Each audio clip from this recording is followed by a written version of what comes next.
साथी हो। यो चाहिँ अस्ति हामीहरू कोटेलिङ्गेश्वर कोलार घुम्नु गएको थियौँ मन्दिर दर्शनको, त्यसकै सानो एउटा मिनी भ्लग हो। तपाईँहरू यहाँ देख्न सक्नुहुन्छ हामीहरू 7-8 भाइ गएको थियौँ। यहाँ चाहिँ मेरो साथी होइन। यहाँ हामी सबसे ठुलो कोटेलिङ्गेश्वर यही हो।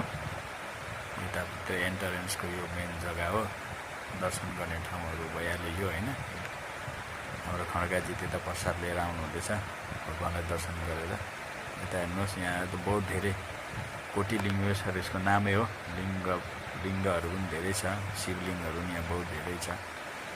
श्रद्धालु भक्तजनहरूको भिड धेरै थियो त्यो दिन, सन्डे भएर पनि हुनसक्छ। हामी पनि त्यो सन्डेको मौका पारेर चाहिँ गएको थियौँ। धेरै भिड थियो र धेरै टाढा पनि थियो, लगभग 100 किलोमिटर थियो हाम्रो रुमदेखिको। यहाँ हेर्न सक्नुहुन्छ तपाईँहरू। अहिलेको लागि चाहिँ पछाडिको भ्लगमा भेटौँ है।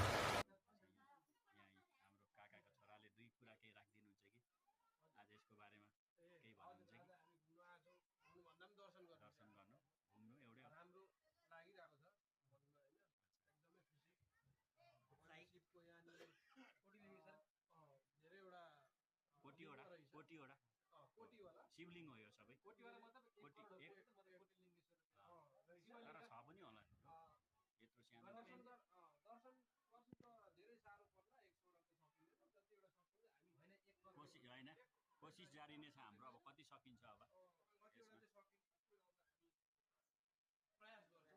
जति यता एकदम खुसी लागिरहेछ मलाई। सबैलाई खुसी छौँ हामी। हाम्रो क्यामेराम्यान भाइ पनि धेरै खुसी छ र साथै अब हामी दर्शन गर्दैछौँ। हाम्रो 2 वर्ष